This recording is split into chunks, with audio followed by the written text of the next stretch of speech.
شروع کرتی ہوں اللہ کے نام سے جو بے انتہا مہربان نہایت رحم فرمانے والا ہے۔ سورۃ النساء میں ہم نے پڑھا کہ اہل کتاب نے اللہ سے کیے ہوئے وعدے پورے نہیں کیے، ان کو توڑ دیا، تو ان کے اس نقض عہد کی بنا پر اللہ تعالیٰ ان سے ناراض ہوا۔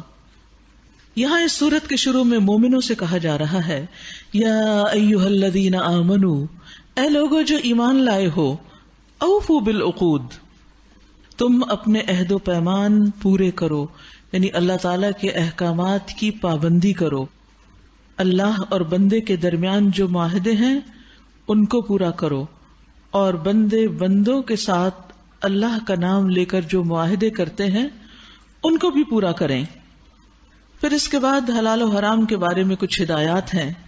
تمہارے لیے مویشی کی قسم کے سب جانور حلال کیے گئے سوائے ان کے جو آگے چل کر تم کو بتائے جائیں گے، لیکن احرام کی حالت میں شکار کو اپنے لیے حلال نہ کر لو، یعنی جو حلال ہے وہ بھی ایک مخصوص وقت میں تمہارے لیے حرام ہے۔ جیسے کھانا پینا جو حلال ہے وہ روزے کی حالت میں حرام ہے، نہیں کھا سکتے۔ تو اللہ سبحانہ وتعالیٰ نے اس طرح کی پابندیاں دراصل ہمارا امتحان لینے کے لیے ہم پر لگائی ہیں، اور اطاعت نام بھی اس کا ہے، عبادت کہتے ہی اس کو ہے۔ عبادت کا معنی کیا ہے کہ اللہ کے حکم کی پیروی کرو، جہاں کہے چل پڑو تو چل دیں، جہاں کہے رک جاؤ تو رک جائیں، وہ کہے کھا لو تو کھا لیں، وہ کہے نہیں کھاؤ تو نہیں کھائیں۔ یہی عبادت ہوتی ہے، اور یہ نہیں کہ ہم ایک جگہ کی مثال دوسری جگہ لگائیں کہ وہ احرام کی حالت میں شکار منع ہے لہٰذا یہاں عام دنوں میں بھی جانور ذبح نہ کرو۔ جیسے بہت سے لوگ کہتے ہیں نا، وہ احرام کی حالت میں نقاب نہیں کرنا ہوتا نا، تو عام دنوں میں کیا ضرورت ہے، وہاں بھی تو نہیں کرتے۔ وہاں کے احکامات وہاں کے لیے ہیں، یہاں کے احکامات یہاں کے لیے۔ ہر جگہ کے لیے اللہ نے ہمیں جو کرنے کو کہا ہے وہی کریں۔ دین اللہ نے بھیجا ہے، ہماری چوائس پر نہیں کہ ہم اپنی مرضی سے فیصلہ کریں اور اپنی مرضی سے قیاس کرتے رہیں، اچھا وہ بات جو ایسے کہی ویسے کہ نہیں، ہر چیز کی ایک دلیل ہونی چاہیے، اور اس دلیل کے مطابق خود کو اس کے تابع کرنا چاہیے، نہ کہ اپنی من گھڑت باتیں اور اپنی خواہشات پر مبنی دین میں تبدیلیاں کرتے رہیں۔ فرمایا بے شک اللہ جو چاہتا ہے حکم دیتا ہے، تو اصل چیز تو اللہ کا حکم ہے۔ اے لوگو جو ایمان لائے ہو، شعائر اللہ کو بے حرمت نہ کرو، نہ حرام مہینوں میں سے کسی کو حلال کر لو، نہ قربانی کے جانوروں پر دست درازی کرو، یعنی جو حرم کی طرف جا رہے ہوں، نہ ان جانوروں پر ہاتھ ڈالو جن کی گردنوں میں نظر کی علامت کے طور پر پٹے پڑے ہوئے ہوں، نہ ان لوگوں کو چھیڑو جو اپنے رب کے فضل اور اس کی خوشنودی کی تلاش میں مکان محترم یعنی کعبہ کی طرف جا رہے ہوں۔ ہاں جب احرام کی حالت ختم ہو جائے تو تم شکار کر سکتے ہو، پابندی ختم، اب آزاد ہو۔ اور دیکھو ایک گروہ نے جو تمہارے لیے مسجد حرام کا راستہ بند کر دیا ہے، تو اس پر تمہارا غصہ تمہیں اتنا مشتعل نہ کر دے کہ تم بھی ان کے مقابلے میں ناروا زیادتیاں کرنے لگو۔ سبحان اللہ، یہ ہے ہمارا دین، کہیں بھی ایکسٹریمزم نہیں۔ دشمن اگر تم پر زیادتی کرتا ہے تو تمہیں زیادتی نہیں کرنی۔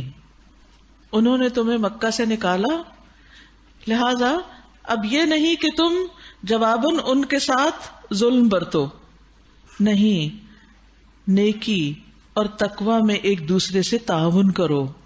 اچھا کام کوئی بھی کر رہا ہو، دوست ہو یا دشمن، اس میں اس کا ساتھ دو۔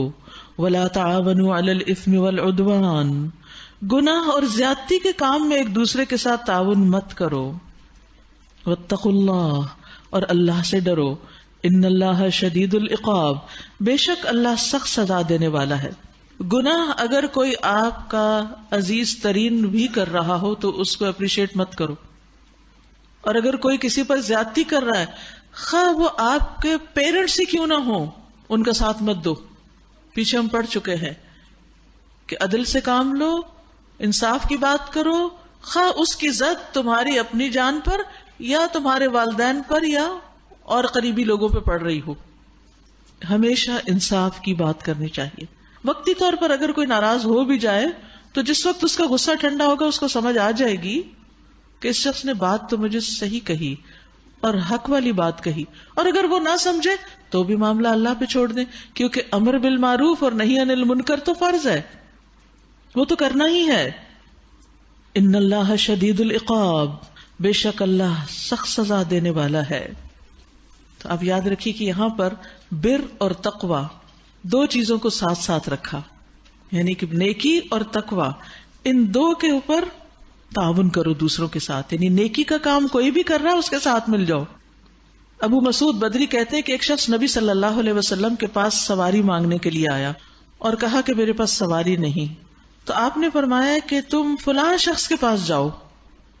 چنانچہ وہ وہاں گئے اور اس نے اسے سواری دے دی۔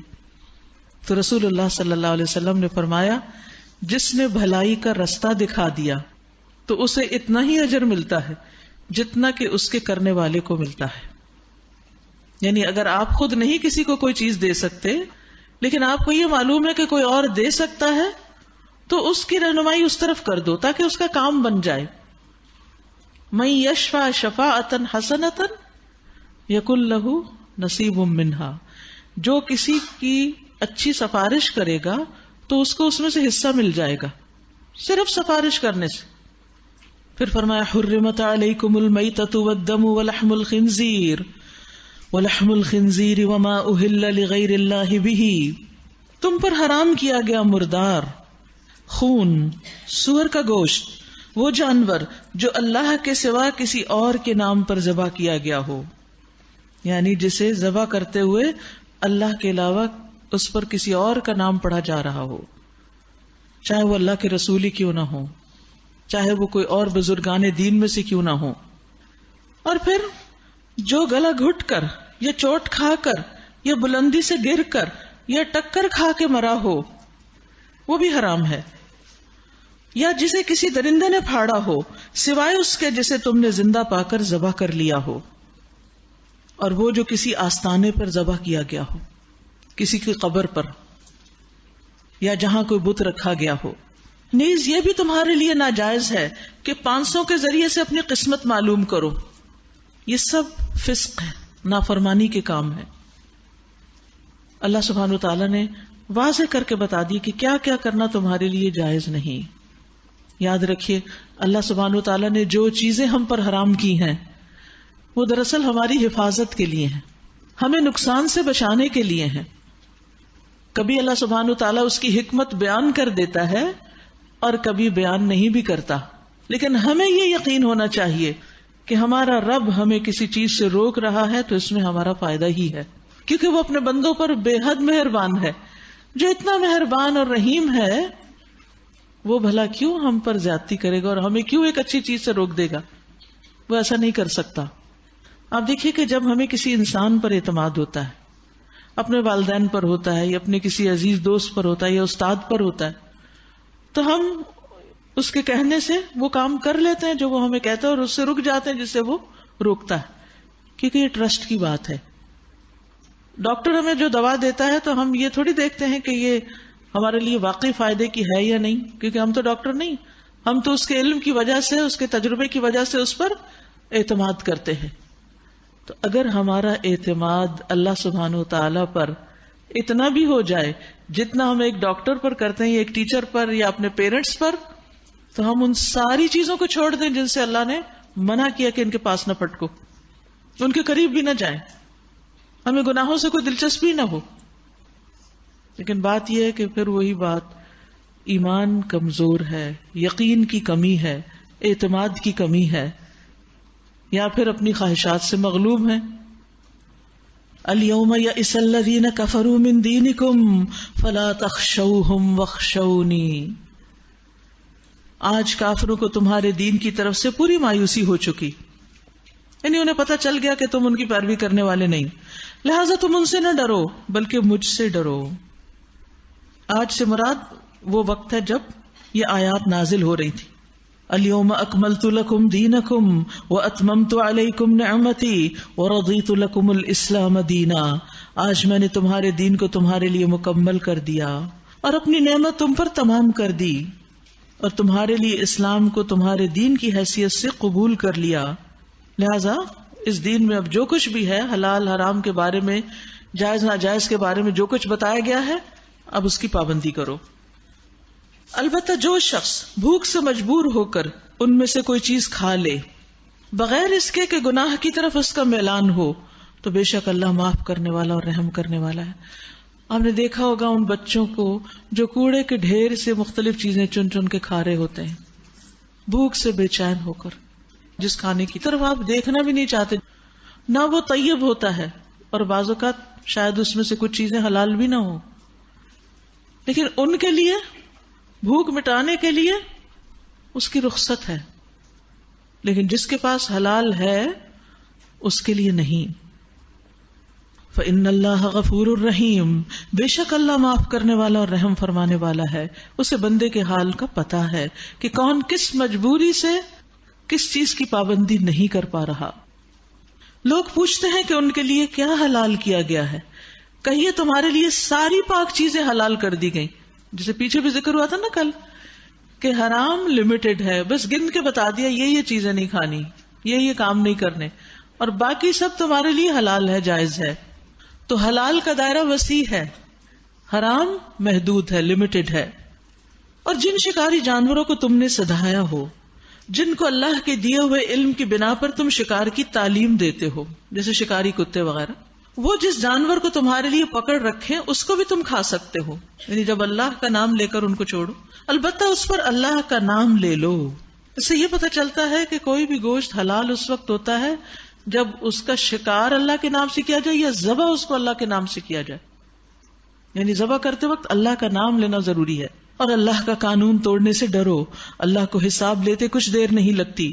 آج تمہارے لیے ساری پاک چیزیں حلال کر دی گئیں، اہل کتاب کا کھانا تمہارے لیے حلال ہے اور تمہارا کھانا ان کے لیے، لیکن بنیادی شرط وہی ہوگی کہ اہل کتاب نے اگر اس پر اللہ کا نام لیا ہو، کسی اور کا نہیں۔ اور محفوظ عورتیں بھی تمہارے لیے حلال ہیں، خواہ وہ اہل ایمان میں سے ہوں یا ان قوموں میں سے جن کو تم سے پہلے کتاب دی گئی۔ محفوظ عورتیں، پاک دامن عورتیں۔ شرط کیا ہے؟ اذا آتیتموہن اجورہن، جب تم ان کے مہر ادا کر دو، یعنی مہر کی نسبت عورت کی طرف کی گئی، یعنی عورت کا یہ اپنا پورا مال ہوگا، اس کا حق ملکیت ہے اس مال پر، چاہے ڈھیروں مال ہو، وہ اس کا ہے۔ اب اجورہن یعنی ان کا حق ہے، اور اس میں سے کسی کا بھی کچھ حصہ نہیں ہوتا مگر صرف وہی جس کی اجازت وہ اپنے شوہر یا اپنے وارث یا کسی اور کو دے کہ وہ اس میں سے کچھ استعمال کر لے۔ تو یاد رکھیے مہر عورت کا حق ہے۔ رسول اللہ صلی اللہ علیہ وسلم نے فرمایا، مہر یا جس وعدے کے ساتھ عورت کی شرمگاہ کو حلال کیا جاتا ہے تو یہ اسی عورت کا حق ہے، اور عقد نکاح کے بعد جس چیز کے ساتھ عورت کے باپ، بھائی یا وارث کی تکریم کی جائے تو وہ اسی کا ہوگا۔ سبحان اللہ، ہمارا دین کیا سکھاتا ہے کہ لڑکے والے لڑکی کو بھی مہر دیں اور اس کے جو وارث ہیں، بھائی، باپ اور دیگر رشتہ دار، ان کو بھی تحفے تحائف دیں۔ ہمارے ہاں کیا ہوتا ہے؟ سبحان اللہ، بالکل الٹ، لڑکی جہیز بھی لے کر آئے اور سارے خاندان کے لیے کپڑے اور دیگر تحفے تحائف بھی لے کر آئے۔ اور یہاں آپ دیکھیے کیا کہا جائے، مسند احمد کی روایت ہے کہ مہر عورت کا حق ہے، اور نکاح کے بعد جس چیز کے ساتھ عورت کے باپ، بھائی یا وارث کی عزت کی جائے، یعنی تحفہ وغیرہ دیا جائے، تو وہ اسی کا ہوگا، یعنی ان کا حق ہوگا۔ اور انسان کی جس کے بدلے میں سب سے زیادہ تکریم کی جانی چاہیے، کسی بھی انسان کی جس چیز کے بدلے سب سے زیادہ عزت ہونی چاہیے وہ اس کی بیٹی یا بہن ہے۔ اتنا بڑا مقام، عزت اور رتبہ دیا اللہ نے عورت کو کہ اگر تم کسی کی بیٹی لے آتے ہو تو اب اس کی وجہ سے تم اس بچی کے والد، بھائی اور جو اس کے رشتہ دار ہیں ان سب کی بھی عزت کرو۔ لیکن آپ نے دیکھا ہوگا بعض اوقات افسوس کے ساتھ یہ کہنا پڑتا ہے کہ مرد حضرات بیوی کیا، بیوی کے باپ کو بھی گالیاں دینے لگتے ہیں، ماں کو بھی برا بھلا کہنے لگتے ہیں، اور بھی، حالانکہ ان بیچاروں کو قصور نہیں ہوتا۔ بعض اوقات یہاں کچھ کمی بیشی ہوتی ہے، لڑکی کے اندر کوئی خامی ہوتی ہے، لیکن فوراً کہاں تک پہنچ جاتے ہیں؟ ماں باپ تک پہنچ جاتے ہیں۔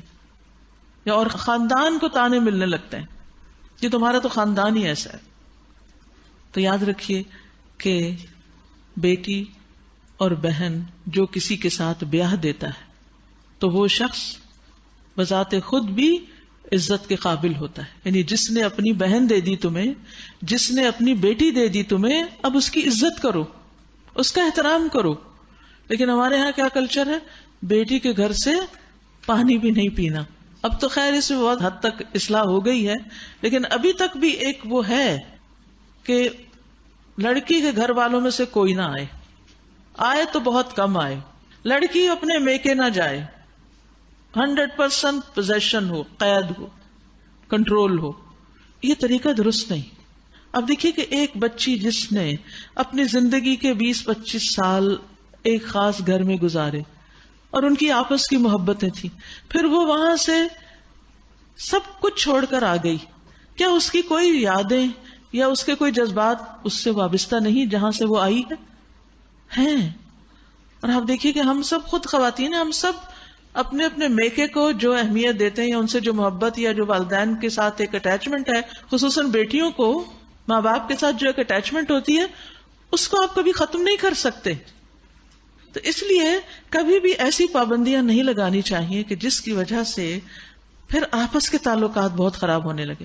لیکن لڑکیوں کو بھی اس معاملے میں بہت احتیاط کرنی چاہیے کہ اپنے ہسبینڈ کا کمپیریزن اپنے باپ کے ساتھ نہ کریں. وہ ایک میچور شخص ہے، یہ ابھی زندگی کا آغاز کر رہا ہے، اس کی عادتیں پختہ ہو چکی، وہ بہت سے تجربوں کی بھٹی سے گزر چکا ہے، اور یہاں یہ تو ابھی بہت کچھ سیکھنے والا ہے، بہت کچھ غلطیاں کر کے. تو بی پیشنٹ. پھر اسی طرح یہ غلطی بھی نہ کریں کہ ہر وقت اپنے میکے کی مثالیں، کچھ پکا ہے تو میکے کو یاد کریں، کچھ کھایا ہے تو میکا یاد آ گیا، ہر چیز میں میکا میکا میکا. یہ میکے کی تکرار چھوڑ دینی چاہیے. اور جس گھر میں جائیں ان کو پوری تسلی دلائیں کہ اب میں اس کو اپنا گھر سمجھتی ہوں، اس کو واقعی گھر سمجھیں. آپ گھر سمجھیں گے تو وہ آپ کے لیے گھر بنے گا. اور اگر آپ نے اپنا گھر نہیں سمجھا اور بیک ہوم پیچھے ماں باپ ہی کے گھر کو گھر سمجھتے رہے تو پھر گزارا مشکل. کیونکہ ہر شخص کے اندر ایک جیلسی کا عنصر ہوتا ہے نا.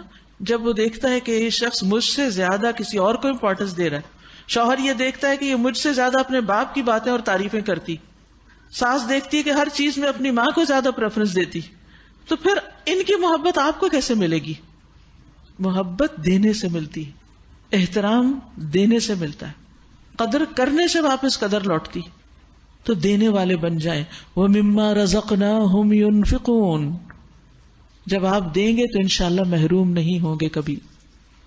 اور کبھی کچھ چیزیں ناگوار بھی ہوتی ہیں تو ان پہ صبر کر لے انسان، کوئی بات نہیں، بڑے فائدے کے لیے. اذا آتیتموہن اجورہن محسنین غیر مسافحین ولا متخذی اخدان.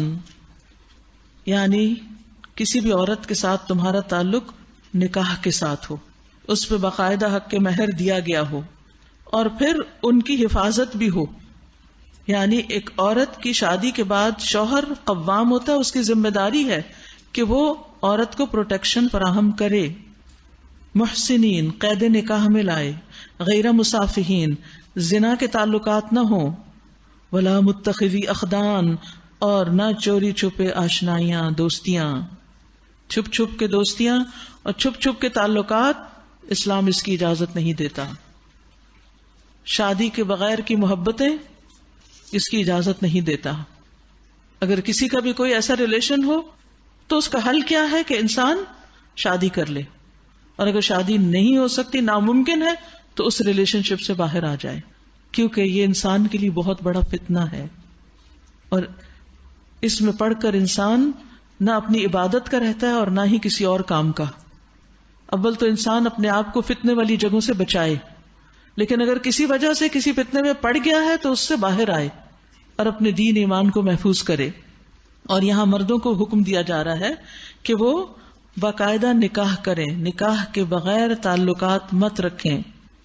اور جو کسی نے ایمان کی روش پر چلنے سے انکار کیا، سبحان اللہ، یعنی یہ ایمان کی روش ہے کہ انسان نکاح کے ساتھ تعلق قائم کرے، اور نکاح کے بغیر کے تعلق یہ ایمان کے منافی ہیں.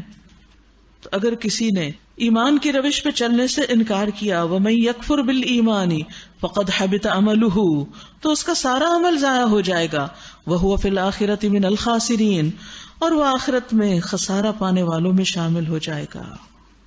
اور یہاں چونکہ اہل کتاب عورتوں سے بھی شادی کی اجازت دی جا رہی ہے، تو وہاں بھی انسان ضرور دیکھے کہ کیا واقعی اس نکاح کے بعد میں اپنا ایمان محفوظ رکھ سکوں گا یا نہیں، کیونکہ اگر ایمان گیا تو سب کچھ گیا۔ پھر فرمایا یا ایھا الذین آمنوا، اے لوگو جو ایمان لائے ہو، اذا قمتم الی الصلاۃ فاغسلوا وجوہکم، جب تم نماز کے لیے اٹھو تو چاہیے کہ اپنے منہ اور ہاتھ کوہنیوں تک دھو لو، سروں پر ہاتھ پھیر لو یعنی مسح کر لو، اور پاؤں ٹخنوں تک دھو لیا کرو۔ اگر جنابت کی حالت میں ہو تو نہا کر پاک ہو جاؤ، یعنی شوہر بیوی کا تعلق قائم ہوا یا احتلام ہوا ہے یا پھر پیریڈ سے، تو پھر نہا کر پاک ہو۔ اگر بیمار ہو یا سفر کی حالت میں ہو، یا تم میں سے کوئی شخص رفع حاجت کر کے آئے، یا تم نے عورتوں کو ہاتھ لگایا ہو اور پانی نہ ملے، تو پاک مٹی سے کام لو، بس اس پر ہاتھ مار کر اپنے منہ اور ہاتھوں پر پھیر لیا کرو، جسے کل تیمم کا طریقہ بتایا گیا تھا۔ فَامْسَحُوا بِوُجُوهِكُمْ وَأَيْدِيكُمْ، اور ید کس کو کہتے ہیں؟ یہ ہتھیلی جس ہے نا، یہ ہتھیلی بس، اور وجہ چہرے کو، بس ان دو چیزوں کے اوپر ہاتھ مار کے، پھونک مار کے ہاتھ پہ، چہرے اور ہاتھ پہ پھیر لینا کافی ہے۔ اللہ تم پر زندگی کو تنگ نہیں کرنا چاہتا، یعنی ایسی مشقت میں نہیں ڈالا کہ جو وضو نہیں کر سکتا وہ بھی لازماً وضو کرے، چاہے وہ اس کے بعد مشقت میں پڑ جائے، مشکل میں پڑے، مگر وہ چاہتا ہے کہ تمہیں پاک کرے اور اپنی نعمت تم پر تمام کر دے، شاید کہ تم شکر گزار بنو۔ تو سبحان اللہ، وضو ایک نعمت ہے، یعنی وضو کا کرنا، پاک ہونا، اور پھر اگر وضو نہیں تو تیمم سے پاک ہونا، یہ پاکیزگی ایک نعمت ہے۔ اور خاص طور پر وضو، کیونکہ یہ گناہوں سے پاک صاف کر دیتا ہے۔ جب انسان وضو کرتا ہے اور کلی کرتا ہے اور ناک میں پانی چڑھاتا ہے اور ناک جھاڑتا ہے تو اس کے منہ اور ناک، نتنوں سے سب گناہ جھڑ جاتے ہیں۔ منہ دھوتا ہے تو چہرے سے، حتیٰ کہ داڑھی کے کناروں کے ساتھ لگ کر پانی کے جو قطرے گرتے ہیں ان کے ساتھ بھی گناہ جھڑ رہے ہوتے ہیں۔ کوہنیوں تک ہاتھ دھوتا ہے تو اس کے ہاتھوں کے گناہ انگلیوں کی طرف سے پانی کے ساتھ گر جاتے ہیں۔ جب سر کا مسح کرتا ہے تو سر کے گناہ اس کے بالوں کے اطراف سے پانی کے ساتھ گر جاتے ہیں، یعنی پورا وائپ کرتا ہے۔ اور یاد رکھیے، سر پورا سر ہوتا ہے، یہاں صرف ہاتھ پھیرنا مسح نہیں ہوتا۔ پھر اسی طرح پاؤں دھوتا ہے تو پاؤں کی انگلیوں کے پوروں کی طرف سے پانی کے ساتھ سارے گناہ گر جاتے ہیں۔ پھر انسان کھڑا ہو کر نماز پڑھتا ہے، اللہ کی حمد و ثنا کرتا ہے، اس کی بزرگی، اس کے شان بیان کرتا ہے، اور اپنے دل کو خالص اللہ کے لیے فارغ کر لیتا ہے، تو آدمی اپنے گناہوں سے اس طرح پاک و صاف ہو جاتا ہے جس طرح آج ہی اس کی ماں نے اس کو جنم دیا تھا۔ اب یہ آپ پر ہے کہ آپ نماز کیسے پڑھتے ہیں، وضو کیسے کرتے ہیں، کتنے شعور کے ساتھ، اور پھر نماز میں حالت کیا ہوتی ہے۔ تو یہ اللہ سبحانہ وتعالیٰ کا بہت بڑا انعام ہے۔ اللہ اپنی نعمت تم پہ تمام کرنا چاہتا ہے۔ وضو کرنا مشکل لگتا ہے نا ذرا انسان کو، لیکن جب انسان یہ سوچے کہ یہ تو اللہ کی نعمت ہے اور ایک طریقہ ہے میرے گناہوں سے مجھے پاک کرنے کا، تو آپ کا شوق بڑھ جائے گا۔ لعلکم تشکرون، شاید کہ تم شکر گزار بنو۔ اللہ نے تمہیں جو نعمت عطا کی ہے اس کا خیال رکھو، اور اس پختہ عہد و پیمان کو نہ بھولو جو اس نے تم سے لیا ہے، یعنی تمہارا یہ قول کہ ہم نے سنا اور اطاعت قبول کی۔ اللہ سے ڈرو، اللہ دلوں کے راز تک جانتا ہے۔ تو یاد رکھیے، وَاذْكُرُوا نِعْمَتَ اللَّهِ عَلَيْكُمْ، اللہ کی نعمتوں کو یاد کرنا چاہیے، دل سے بھی اور زبان سے بھی، بول کر بھی، کیونکہ ان نعمتوں کو یاد رکھنا اللہ کے شکر اور اس کی محبت کی طرف دعوت دینے والا ہوتا ہے۔ یعنی دل میں اللہ کی محبت بھر جاتی ہے، دل میں احسان کے جذبات پیدا ہو جاتے ہیں کہ اللہ سبحانہ وتعالیٰ نے ہم پر کتنا احسان کیا ہے کہ ہمیں یہ نعمتیں عطا کی ہیں۔ پھر اسی طرح انسان کے اندر سے خود پسندی بھی نکلتی ہے، انسان کا تزکیہ ہوتا ہے، یہ تو سراسر اللہ کا احسان ہے مجھ پر۔ تو نعمتوں کا شکر ادا کرتے رہیں، چھوٹی نعمت کا بھی، بڑی نعمت کا بھی۔ رسول اللہ صلی اللہ علیہ وسلم نے فرمایا، جو تھوڑے پر شکر نہیں کرتا وہ زیادہ پر بھی نہیں کرتا، کیونکہ شکر ادا کرنا ایک رویہ ہوتا ہے، ایک مزاج ہوتا ہے۔ جو انسانوں کا شکر ادا نہیں کرتا وہ اللہ کا بھی شکر گزار نہیں بنتا۔ تو اللہ سبحانہ وتعالیٰ کے ساتھ ساتھ بندوں کے جو ہم پر احسانات ہیں ان پر بھی شکریہ ادا کرنا چاہیے. اللہ کے انعامات اور احسانات کو بیان کرنا شکر ہے اور ان کو چھوڑنا ناشکری ہے. شکر کیا ہے؟ اللہ تعالیٰ کے انعامات اور احسانات کا ذکر کرتے رہنا. یہاں ذکر کرنے کا حکم دیا گیا ہے. واتقوا اللہ، اور اللہ سے ڈرو. ان اللہ علیم بذات الصدور، بے شک اللہ سینوں کے بھید تک جانتا ہے. اے لوگو جو ایمان لائے ہو، اللہ کی خاطر راستی پر قائم رہنے والے اور انصاف کی گواہی دینے والے بنو. کسی گروہ کی دشمنی تمہیں اتنا مشتعل نہ کر دے کہ انصاف سے پھر جاؤ. یعنی دشمنی میں بھی انصاف، عدل، اعتدال. تو ایکسٹریمزم تو ختم ہی ہو گیا. کسی گروہ کی دشمنی تمہیں اتنا مشتعل نہ کر دے کہ انصاف سے پھر جاؤ، عدل کرو. یہ تقوی سے زیادہ مناسبت رکھتا ہے. اللہ سے ڈر کر کام کرتے رہو. جو کچھ تم کرتے ہو اللہ اس سے پوری طرح باخبر ہے.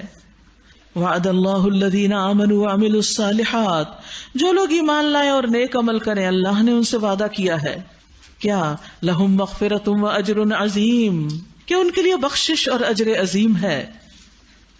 یعنی جب اللہ کی طرف سے انسان کو بخشش کا وعدہ مل جاتا ہے اور انسان کی کوششوں پر اجر کا وعدہ ہو جاتا ہے تو پھر انسان کا دل کیا چاہتا ہے کہ سجدے میں پڑ جائے، اس پر شکر ادا کرے. رہے وہ لوگ جو کفر کریں اور اللہ کی آیات کو جھٹلائیں تو وہ دوزخ میں جانے والے ہیں. اے لوگو جو ایمان لائے ہو، اللہ کے اس احسان کو یاد کرو جو اس نے ابھی حال میں تم پر کیا، جب ایک گروہ نے تم پر دست درازی کا ارادہ کر لیا تھا مگر اللہ نے ان کے ہاتھ تم پر اٹھنے سے روک دیے. کہا جاتا ہے اشارہ ہے اس واقعے کی طرف جب نبی صلی اللہ علیہ وسلم ایک غزوہ کے بعد راستے میں کہیں رکے. سب صحابہ بھی مختلف جگہوں پہ پھیل گئے. آپ ایک درخت کے نیچے آرام کر رہے تھے. آپ نے اپنی تلوار درخت کے ساتھ لٹکا دی. اتنے میں ایک بدو آیا اور اس نے آپ پر تلوار سونت دی. تو اس نے کہا کہ آپ کو مجھ سے کون بچائے گا؟ تو آپ نے فرمایا اللہ. تو وہ ڈر گیا اور اس کے ہاتھ سے تلوار گر گئی اور پھر آپ نے وہ تلوار اٹھا لی. تو بہرحال ایک یہ موقع ہے. اور بھی کچھ مواقع ہیں جب اللہ سبحانہ وتعالیٰ نے آپ کو پروٹیکٹ کیا، آپ کے ساتھیوں کو، مگر اللہ نے ان کے ہاتھ تم پر اٹھنے سے روک دیے. اللہ سے ڈر کر کام کرتے رہو. ایمان رکھنے والوں کو اللہ ہی پر بھروسہ کرنا چاہیے، اللہ پہ توکل کرنا چاہیے. سبحان اللہ. یعنی اللہ نے پہلے بھی تمہیں بچایا ہے اور آئندہ بھی بچائے گا. اللہ نے بنی اسرائیل سے پختہ عہد لیا تھا اور ان میں 12 نقیب مقرر کیے اور ان سے کہا تھا میں تمہارے ساتھ ہوں اگر تم نے نماز قائم رکھی اور زکوٰۃ دی. سبحان اللہ. اگر نماز اور زکوٰۃ کا اہتمام کرو گے تو میں تمہارے ساتھ ہوں. اس سے کیا پتہ چلتا ہے؟ اگر ہم چاہتے ہیں کہ ہمیں اللہ کی مدد نصیب ہو، ہماری مشکلات حل ہو، تو پھر ہمارے اوپر بھی لازم ہے کہ ہم اللہ کے حقوق ادا کریں اور میرے رسولوں کو مانا اور ان کی مدد کی. اللہ کے دین کی مدد آنے کا سبب بنتا ہے. اور اپنے اللہ کو اچھا قرض دیتے رہے، یعنی دین کے راستے میں خرچ کرتے رہے. تو یقین رکھو میں تمہاری برائیاں تم سے دور کر دوں گا اور تمہیں ایسے باغوں میں داخل کروں گا جن کے نیچے نہریں بہتی ہوں گی. مگر اس کے بعد جس نے تم میں سے کفر کی روش اختیار کی تو در حقیقت اس نے سیدھی راہ گم کر دی. پھر یہ ان کا اپنے عہد کو توڑ ڈالنا تھا جس کی وجہ سے ہم نے ان کو اپنی رحمت سے دور پھینک دیا اور ان کے دل سخت کر دیے. یعنی جب کوئی شخص اللہ سے وعدہ کر کے توڑ دیتا ہے تو پھر اللہ سبحانہ وتعالیٰ اس سے ناراض ہوتا ہے. اور ناراضگی کی صورت کیا ہوتی ہے کہ انسان کا دل بے حس ہونے لگتا ہے، دل سخت ہو جاتا ہے. لا حول ولا قوت الا باللہ. جب دل سخت ہوتا ہے تو انسان پر کوئی واز، نشانیاں، ڈراوا، بشارت، شوق دلانے والی کوئی بات کچھ بھی اثر نہیں کرتی. نہ آخرت کی سزا، نہ اللہ کا غضب اور ناراضگی، کوئی چیز انسان کے اوپر پھر اثر انداز نہیں ہوتی. حقیقت یہ ہے کہ انسان کی اصلاح کا تعلق اس کے دل کے ساتھ ہے. جب دل بگڑتا ہے تو سارا جسم بگڑ جاتا ہے، اور جب دل کی اصلاح ہوتی ہے تو پورے جسم کی اصلاح ہو جاتی ہے. اور یاد رکھیے دل کا معاملہ بڑا ہی نازک ہے. دل ایک لمحے میں پلٹ جاتا ہے. جبیر بن نفیر کہتے ہیں میں حمص میں ابو درداء کے پاس ان کے گھر گیا. وہ اپنی مسجد میں کھڑے نماز پڑھ رہے تھے. جب وہ تشہد میں بیٹھے تو نفاق سے اللہ عز و جل کی پناہ مانگنے لگے. ہماری کل کی دعا بھی یہی تھی نا، اللہ تعالیٰ ہمیں نفاق سے بچائے. جب انہوں نے سلام پھیرا تو میں نے ان سے کہا، اے ابو درداء، اللہ آپ کو معاف فرمائے، آپ کا نفاق سے کیا تعلق؟ یعنی آپ تو اللہ کے رسول کے صحابی ہیں، آپ تو سچے مومن ہیں، آپ کا اور نفاق کا کیا جوڑ؟ انہوں نے 3 دفعہ کہا، اللہم غفرن، اللہم غفرن، اللہم غفرن، اللہ معاف کر دینا، اللہ معاف کر دینا. اور فرمایا، جو مصیبت سے بے خوف ہوتا ہے اس کو مصیبت سے تحفظ حاصل نہیں ہوتا. اللہ کی قسم، ایک آدمی ایک ہی گھڑی میں فتنے میں ڈال دیا جاتا ہے اور وہ اپنے دین سے پھر جاتا ہے. یعنی دین سے پھرتے ہوئے دیر نہیں لگتی. اس لیے کبھی یہ نہ سوچو ہمارا کچھ نہیں بگڑے گا، ہمارا کچھ نقصان نہیں.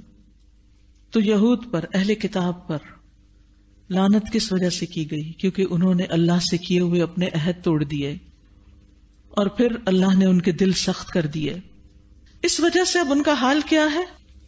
یحرفون الکلم عن مواضعہ، اللہ کے کلام کو اس کی اصل جگہ سے پھیر دیتے ہیں، تبدیلی کر دیتے ہیں اس میں.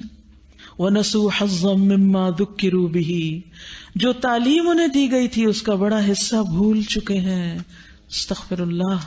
جب دل سخت ہوتا ہے، اللہ ناراض ہوتا ہے، تو انسان دین کے علم سے دور ہو جاتا ہے، اللہ کی نصیحت سے دور ہو جاتا ہے اور انسان اس کو بھولنے لگتا ہے.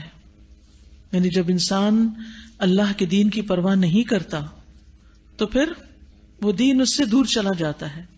ابن مسعود سے روایت ہے، انہوں نے کہا، کبھی انسان علم کا ایک حصہ نافرمانی کی وجہ سے بھول جاتا ہے.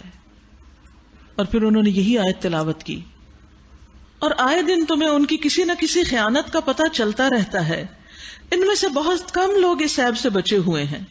بس جب یہ اس حال کو پہنچ چکے ہیں تو جو شرارتیں بھی یہ کریں وہ ان سے عین متوقع ہیں، لہٰذا انہیں معاف کر دو اور ان کی حرکات سے چشم پوشی کرتے رہو. اللہ ان لوگوں کو پسند کرتا ہے جو احسان کی روش رکھتے ہیں. اللہ اکبر. آپ دیکھیے کن کو معاف کرنے کے لیے کہا جا رہا ہے، کن سے درگزر کرنے کے لیے؟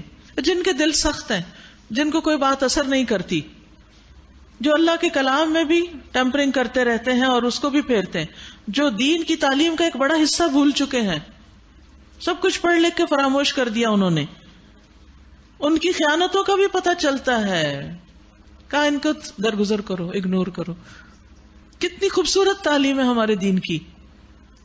ہمیں جب کسی کی خیانت کا پتہ چلے، یہ پتہ چلے کسی نے ہم سے جھوٹ بولا ہے یا کسی نے کوئی ایسی بات کی ہے، تو ہم کیا کرتے ہیں؟ یہی جو یہاں کہا گیا ہے، فاعف عنہم واصفح، ہم تو پیچھے پڑ جاتے ہیں، ہم تو گواہیاں لانے لگتے ہیں. ہم کہتے ہیں بلاؤ اس کو، اس کی گواہی لاؤ، اس کی لاؤ، آمنے سامنے کرو، میرے سامنے کرو، اور پھر سارے حیا کے پردے چاک ہو جاتے. احترام، آپس کا جو ایک تعلق ہوتا ہے، ایک وہ خاص ہوتا ہے نا ان دو انسانوں کے درمیان یا دو فریقوں کے درمیان ایک مروت ہوتی، سب ختم ہو جاتا ہے.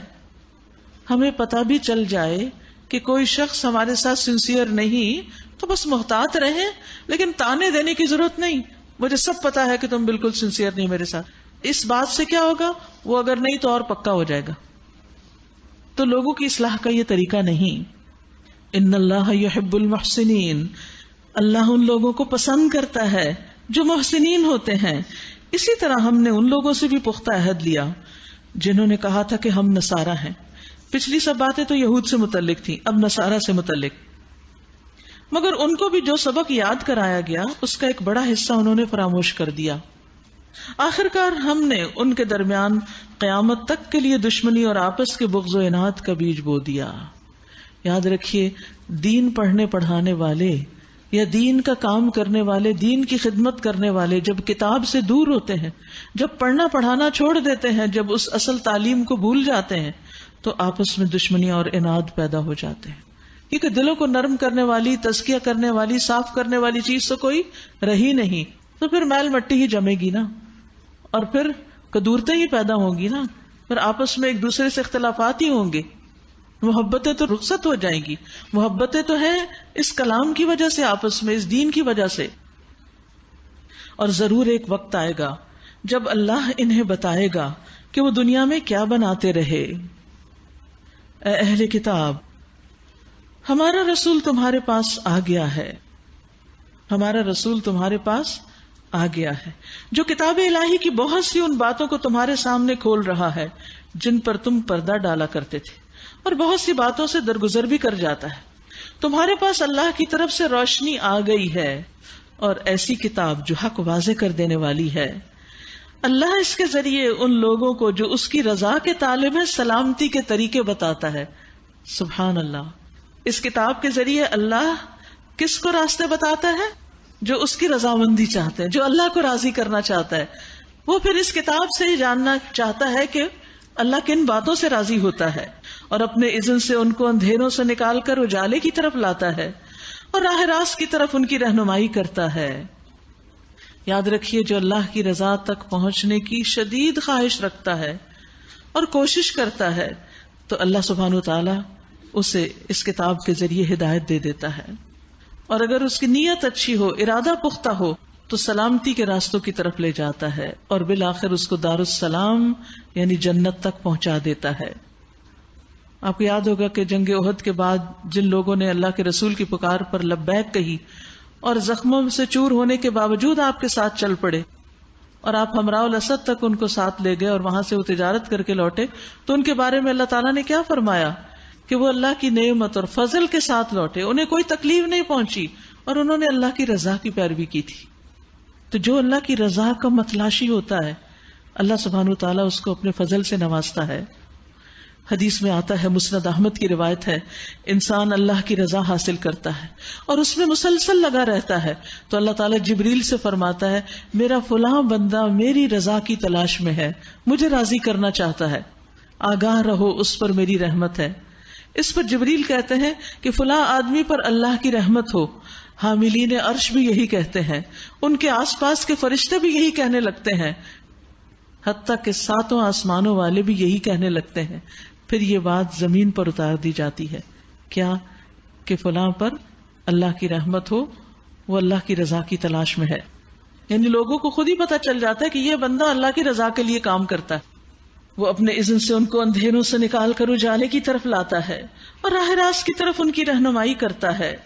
یقیناً کفر کیا ان لوگوں نے جنہوں نے کہا مسیح ابن مریم ہی الہ ہے، اللہ ہے، یعنی جنہوں نے مسیح کو اللہ کا مقام یا درجہ قرار دیا، انہوں نے کفر کیا۔ ان سے کہہ دیجئے، اگر اللہ سبحانہ وتعالی مسیح ابن مریم اور اس کی والدہ اور تمام زمین والوں کو ہلاک کر دینا چاہے تو کس کی مجال ہے کہ اس کو اس ارادے سے باز رکھ سکے؟ اللہ تو زمین اور آسمانوں کا اور ان سب چیزوں کا مالک ہے جو زمین اور آسمانوں کے درمیان پائی جاتی ہیں۔ جو کچھ چاہتا ہے پیدا کرتا ہے اور اس کی قدرت ہر چیز پر حاوی ہے۔ ہمیں تو آج تک نہیں پتا کہ اللہ نے زمین میں کیا کیا اگایا ہے اور کس کس قسم کے جانور پیدا کیے ہیں، اور آسمانوں میں کون کون سی مخلوق بستی ہے۔ خالق وہی ہے۔ یہود و نصارہ کہتے ہیں ہم اللہ کے بیٹے اور اس کے چہیتے ہیں۔ ان سے پوچھو پھر وہ تمہارے گناہوں پر تمہیں سزا کیوں دیتا ہے؟ در حقیقت تم بھی ویسے ہی انسان ہو جیسے اور انسان اللہ نے پیدا کیے۔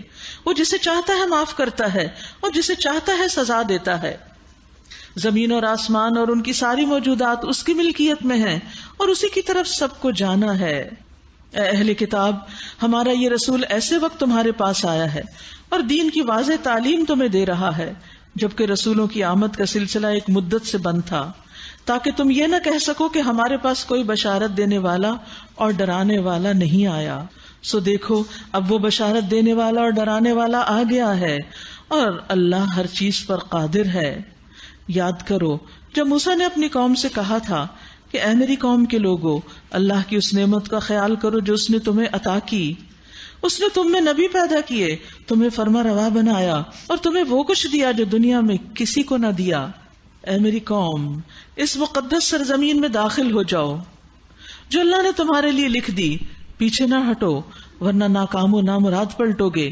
انہوں نے جواب دیا، اے موسیٰ، وہاں تو بڑے زبردست لوگ رہتے ہیں، ہم وہاں ہرگز نہیں جائیں گے۔ اشارہ ہے فلسطین کی طرف، جب تک وہ وہاں سے نکل نہ جائیں۔ ہاں اگر وہ نکل گئے تو ہم داخل ہونے کے لیے تیار ہیں۔ ان ڈرنے والوں میں 2 شخص ایسے بھی تھے جن کو اللہ نے اپنی نعمت سے نوازا تھا۔ انہوں نے کہا کہ ان جباروں کے مقابلے میں دروازے کے اندر گھس جاؤ، آگے بڑھو، جب تم اندر پہنچ جاؤ گے تو تم ہی غالب رہو گے۔ اور یاد رکھیے کہ جب تک انسان آگے نہیں بڑھتا وہ منزل تک کیسے پہنچ سکتا ہے اگر ڈر کے ہی بیٹھا رہے. اللہ پر بھروسہ رکھو اگر تم مومن ہو. لیکن انہوں نے پھر یہی کہا کہ اے موسیٰ ہم تو وہاں کبھی نہ جائیں گے جب تک وہ وہاں موجود ہیں، بس تم اور تمہارا رب دونوں جاؤ اور لڑو، ہم یہاں بیٹھے ہیں. اس پر موسیٰ نے کہا اے میرے رب میرے اختیار میں کوئی نہیں، میرے اختیار میں کوئی نہیں مگر یا میری اپنی ذات یا میرا بھائی، بس تو ہمیں ان نافرمان لوگوں سے الگ کر دے. تنگ آ گئے آخر وہ بھی.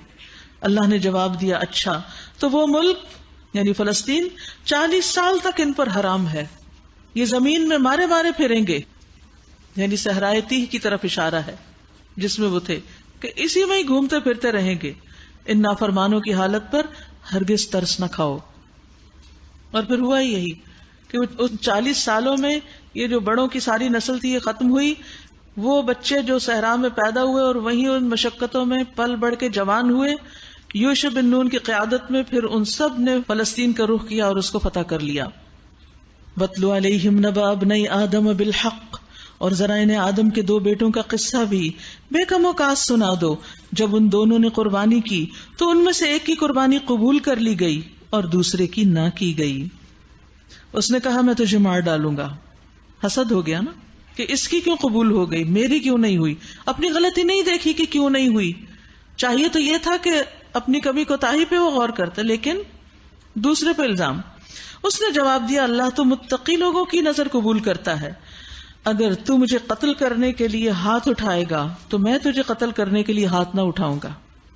میں اللہ رب العالمین سے ڈرتا ہوں. جس کی قربانی قبول ہوئی تھی حابیل، اس نے یہ کہا میں چاہتا ہوں کہ میرا اور اپنا گناہ تو ہی سمیٹ لے اور دوزخی بن کر رہے. میں نے سمجھانے کی کوشش کی اس کو، ظالموں کے ظلم کا یہی ٹھیک بدلہ ہے. آخر کار اس کے نفس نے اپنے بھائی کا قتل اس کے لیے آسان کر دیا اور وہ اسے مار کر ان لوگوں میں شامل ہو گیا جو نقصان اٹھانے والے ہیں. پھر اللہ نے ایک کوا بھیجا جو زمین کھودنے لگا تاکہ اسے بتائے کہ اپنے بھائی کی لاش کیسے چھپائے. یہ دیکھ کر وہ بولا افسوس مجھ پر، میں اس کوے جیسا بھی نہ ہو سکا کہ اپنے بھائی کی لاش چھپانے کی تدبیر نکال لیتا. اس کے بعد وہ اپنے کیے پہ بہت پچھتایا، لیکن پھر وقت تو گزر چکا تھا. اسی وجہ سے بنی اسرائیل پر ہم نے یہ فرمان لکھ دیا کہ جس نے کسی انسان کو خون کے بدلے یا زمین میں فساد پھیلانے کے سوا کسی اور وجہ سے قتل کیا، اس نے گویا تمام انسانوں کو قتل کر دیا. ایک انسان کا قتل سارے انسانوں کے قتل کے برابر، ایک مومن کا قتل. اور یہاں اس آیت میں قتل کی سنگینی کو واضح کیا گیا ہے اور اس کی مذمت کی گئی ہے. حدیث میں آتا ہے رسول اللہ صلی اللہ علیہ وسلم نے فرمایا اگر تمام آسمانوں اور زمین والے کسی مومن کے قتل میں شریک ہوں تو اللہ ان سب کو جہنم میں دھکیل دے گا. یعنی اگر کیا نہ بھی ہو ساتھ دینے پر بھی اتنی بڑی سزا ہے. رسول اللہ صلی اللہ علیہ وسلم نے فرمایا جس نے مومن کو قتل کیا اور بلا وجہ ظلم سے قتل کیا تو اللہ اس کا کوئی عمل قبول نہ کرے گا، نہ نفل نہ فرض. اور ایسا شخص جو ہے وہ اللہ کے ہاں انتہائی مبغوض ہے. تو یاد رکھیے کہ یہ دنیا میں پہلا قتل ہوا تھا. اور اسی طرح جس نے کسی کی جان بچائی اس نے گویا تمام انسانوں کو زندگی بخش دی. مگر ان کا حال یہ ہے کہ ہمارے رسول پے در پے ان کے پاس کھلی کھلی ہدایات لے کر آئے، پھر بھی ان میں بکثرت لوگ زمین میں زیادتیاں کرنے والے ہیں. جو لوگ اللہ اور اس کے رسول سے لڑتے ہیں اور زمین میں اس لیے بھاگ دوڑ کرتے پھرتے ہیں کہ فساد برپا کریں، ان کی سزا یہ ہے کہ قتل کیے جائیں یا سولی پہ چڑھائے جائیں یا ان کے ہاتھ اور پاؤں مخالف سمتوں سے کاٹ ڈالے جائیں یا جلا وطن کر دیے جائیں. یہ ذلت اور رسوائی تو ان کے لیے دنیا میں ہے اور آخرت میں ان کے لیے اس سے بڑی سزا ہے. یاد رکھیے امن و امان کو خراب کرنا اور فساد پھیلانا یہ بہت بڑا جرم ہے. دنیا میں بھی اس کی سزا بہت سخت ہے اور آخرت میں تو عذاب عظیم ہے. مگر جو لوگ توبہ کر لیں اس سے پہلے کہ تم ان پہ قابو پا جاؤ، تمہیں معلوم ہونا چاہیے کہ اللہ معاف کرنے والا اور رحم فرمانے والا ہے. اے لوگو جو ایمان لائے ہو اللہ سے ڈرو اور اس کی جناب میں باریابی کا ذریعہ تلاش کرو، وسیلہ تلاش کرو. یہ وسیلہ کیا ہے؟ کوئی انسان نہیں بلکہ ایمان، عمل صالح، اللہ کی اطاعت، نیک کام وجاہدوا فی سبیلہ، اور اس کی راہ میں جد و جہد کرو، لعلکم تفلحون، تاکہ تمہیں کامیابی نصیب ہو۔ خوب جان لو کہ جن لوگوں نے کفر کا رویہ اختیار کیا، اگر ان کے قبضے میں زمین کی ساری دولت بھی ہو اور اتنی ہی اس کے ساتھ اور بھی، اور وہ چاہیں کہ اسے فدیے میں دے کر قیامت کے دن کے عذاب سے بچ جائیں، تب بھی وہ ان سے قبول نہ کی جائے گی اور انہیں دردناک سزا مل کر رہے گی۔ وہ چاہیں گے کہ دوزخ کی آگ سے نکل بھاگے، مگر وہ نکل نہ سکیں گے، اور انہیں قائم رہنے والا عذاب دیا جائے گا۔ والسارق والسارقۃ فاقطعوا ایدیہما، چور خواہ عورت ہو یا مرد، دونوں کے ہاتھ کاٹ دو، یہ ان کی کمائی کا بدلہ ہے، اور اللہ کی طرف سے عبرتناک سزا۔ اللہ کی قدرت سب پر غالب ہے اور وہ دانا و بینا ہے۔ پھر جو ظلم کرنے کے بعد اب توبہ کر لے اور اپنی اصلاح کر لے تو اللہ کی نظر عنایت پھر اس پر مائل ہو جائے گی۔ اللہ بہت درگزر کرنے والا ہے اور رحم فرمانے والا ہے۔ کیا تم نہیں جانتے کہ اللہ زمین اور آسمانوں کی سلطنت کا مالک ہے؟ جسے چاہے سزا دے، جسے چاہے معاف کر دے، وہ ہر چیز کا اختیار رکھتا ہے۔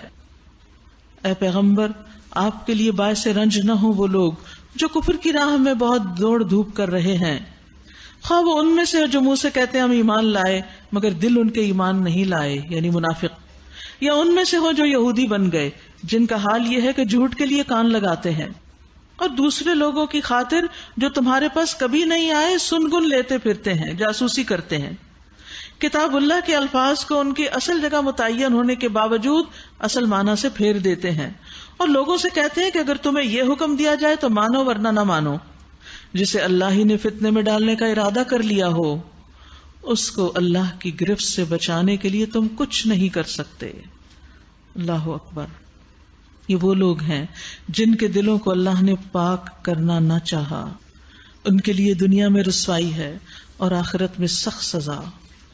یاد رکھیے، جو شخص دین کا مذاق اڑاتا ہے یا دین میں منمانی تبدیلیاں پیدا کرتا ہے یا غلط باتیں دین سے منسوب کرتا ہے، ایسے شخص کا دل فتنے میں مبتلا ہوتا ہے، اور جس کے دل میں فتنہ ہو پھر اللہ اس دل کو پاک نہیں کرتا۔ دنیا میں بھی ایسے لوگوں کے لیے رسوائی اور آخرت میں عذاب عظیم ہے۔ اس لیے دین کے معاملے میں کوئی بھی رائے دینے سے پہلے انسان کو سوچنا سمجھنا چاہیے۔ آپ دیکھیے کہ ایسا ہوتا کیوں ہے، یہ جو دل فتنے میں پڑ جاتا ہے، یہ اصل میں خواہش کی پیروی کی وجہ سے ہوتا ہے۔ اللہ کا دین ایک طرف بلاتا ہے انسان کو، اور انسان کی خواہش دوسری طرف لے جاتی۔ ہم سب کے سامنے مختلف اوقات میں چوائسز ہوتی ہے نا، ایک طرف اللہ کا حکم ہے، ایک طرف اپنے دل کی مرضی، دل کی خواہش۔ جب ہم جانتے بوجھتے اللہ کے حکم کو پیچھے کر دیتے ہیں اور دل کی خواہش پہ چلنے لگتے ہیں، اور ریپیٹڈلی ہدایت کے مواقع سامنے آتے ہیں اور ہم ان کو اگنور کرتے رہتے ہیں، تو پھر اللہ سبحانہ وتعالی انسان کے دل کو پاک نہیں کرتا۔ یاد رکھیے، جو شخص اللہ کی تقسیم پہ راضی ہو جاتا ہے، اللہ بھی اس سے راضی ہو جاتا ہے۔ کچھ چیزیں انسان کے لیے نہیں ہوتی، چاہے انسان کی کتنی بھی خواہش ہو۔ مثلا کسی کو بیٹے کی بہت خواہش ہے اور اللہ نے اس کو بیٹا نہیں دیا، تو آپ دیکھیے کہ لوگ پھر کیا کرتے ہیں، وہ راستے اختیار کرتے ہیں جو اللہ کی نافرمانی کے ہیں۔ تو ایسے میں پھر کیا ہوتا ہے، انسان بعض اوقات حق سے بہت دور نکل جاتا ہے، دل بھی سخت ہو جاتا ہے، انسان اللہ سے ناراض ہو جاتا ہے، اپنی عبادات بھی بعض اوقات چھوڑ دیتا ہے۔ حاصل کیا، اللہ سے ناراض ہو کے جانا کہاں ہے کوئی اور پناہ کی جگہ؟ کہیں بھی نہیں۔ تو لوٹنا ہمیں اللہ ہی کی طرف چاہیے۔ دل کو فتنے سے بچانے کے لیے اللہ کی تقسیم پہ راضی ہو جائیں، ہر معاملے میں کوشش کریں، اگر وہ چیز نہیں ملتی تو معاملہ اللہ کے سپرد کر دیں۔ نبی صلی اللہ علیہ وسلم نے فرمایا، اللہ تبارک و تعالی نے اپنے بندے کو جو کچھ دے رکھا ہوتا ہے وہ اس میں اس کا امتحان لیتا ہے۔ سو جو شخص اللہ کی تقسیم پہ راضی ہو جائے، اللہ اسے اس میں برکت اور وسعت دے دیتا ہے، اور جو راضی نہ ہو اس کو برکت نہیں ملتی۔ پھر فرمایا سماعون للکذب اکالون للسحت، یہ جھوٹ سننے والے اور حرام کے مال کھانے والے ہیں۔ یاد رکھیے کہ جھوٹ سے انسان کے اندر ایک ناپاکی کی کیفیت پیدا ہوتی ہے، انسان کے دل پر ایک بوجھ ہوتا ہے. جس طرح ناپاک غذا انسان کے جسم پر اثر انداز ہوتی ہے، اسی طرح غلط باتیں جو ہیں، جھوٹ جو ہوتا ہے، وہ بھی انسان کی روح پر اثر انداز ہوتا ہے. اس لیے انسان کو جھوٹ سے ہر ممکن بچنے کی کوشش کرنی چاہیے اور اپنی زبان کی حفاظت کرتے رہنا چاہیے. یعنی زبان سے بھی حرام نہ بولا جائے اور زبان سے حرام لقمہ بھی نہ کھایا جائے. یہ دونوں چیزیں منہ کے راستے ہی اندر جاتی ہیں. لیکن یہ اہل کتاب کیا تھے؟ جھوٹ سننے والے، یعنی جھوٹ میں بڑی دلچسپی، جھوٹی باتیں اور حرام کے مال کھانے والے. اور پھر جھوٹ سننے میں جھوٹی گواہیاں سننا، اور بھی جھوٹ کی جتنی قسمیں ہیں ان چیزوں کو سننے میں دلچسپی رکھنا. لہٰذا اگر یہ تمہارے پاس اپنے مقدمات لے کر آئیں تو تمہیں اختیار دیا جاتا ہے کہ چاہیں تو ان کا فیصلہ کریں، چاہیں تو انکار کر دیں. انکار کر دیں تو یہ تمہارا کچھ نہیں بگاڑ سکتے، اور فیصلہ کریں تو پھر ٹھیک ٹھیک انصاف کے ساتھ کیجیے کہ اللہ انصاف کرنے والوں کو پسند کرتا ہے. اور یہ تمہیں کیسے حکم بناتے ہیں جبکہ ان کے پاس تورات موجود ہے جس میں اللہ کا حکم لکھا ہوا ہے، اور پھر یہ اس سے منہ موڑ رہے ہیں. اصل بات یہ ہے کہ یہ لوگ ایمان ہی نہیں رکھتے، کیونکہ جو کتاب پر ایمان رکھتا ہے اس کے لیے پھر اس کتاب کا حکم ماننا کچھ مشکل نہیں ہوتا. ہم نے تورات نازل کی جس میں ہدایت اور روشنی تھی. سارے نبی جو مسلم تھے اسی کے مطابق ان یہودی بن جانے والوں کے معاملات کا فیصلہ کرتے تھے. اور اسی طرح ربانی اور احبار بھی. ربانی اور احبار بھی. ربانی کون ہوتے ہیں؟ رب والے، یعنی ایسا عالم جو اپنے علم پر عمل بھی کرتا اور اس کی تعلیم بھی دیتا ہو، کیونکہ انہیں اللہ کی کتاب کی حفاظت کا ذمہ دار بنایا گیا تھا اور وہ اس پر گواہ تھے. بس اے گروہ یہود، تم لوگوں سے نہ ڈرو بلکہ مجھ سے ڈرو، اللہ سے ڈرو، اور میری آیات کو ذرا ذرا سے معاوضے لے کر بیچنا چھوڑ دو. یعنی دین کے بدلے دنیاوی فائدے مت حاصل کرو. جو لوگ اللہ کے نازل کردہ قانون کے مطابق فیصلہ نہ کریں وہی کافر ہیں. تورات میں ہم نے یہودیوں پر یہ حکم لکھ دیا تھا کہ جان کے بدلے جان، آنکھ کے بدلے آنکھ، ناک کے بدلے ناک، کان کے بدلے کان، دانت کے بدلے دانت، اور تمام زخموں کے لیے برابر کا بدلہ. پھر جو قصاص کا صدقہ کر دے تو وہ اس کے لیے کفارہ ہے، اور جو لوگ اللہ کے نازل کردہ قانون کے مطابق فیصلہ نہ کریں وہی ظالم ہیں. پھر ہم نے ان پیغمبروں کے بعد مریم علیہ السلام کے بیٹے عیسیٰ کو بھیجا علیہ السلام. تورات میں سے جو کچھ اس کے سامنے موجود تھا وہ اس کی تصدیق کرنے والا تھا، اور ہم نے اس کو انجیل عطا کی جس میں رہنمائی اور روشنی تھی، اور وہ بھی تورات میں سے جو کچھ اس وقت موجود تھا اس کی تصدیق کرنے والی تھی، اور تقوی والوں کے لیے سراسر ہدایت اور نصیحت تھی. ہمارا حکم تھا کہ اہل انجیل اس قانون کے مطابق فیصلہ کریں جو اللہ نے اس میں نازل کیا ہے، اور جو لوگ اللہ کے نازل کردہ قانون کے مطابق فیصلہ نہ کریں وہی فاسق ہیں.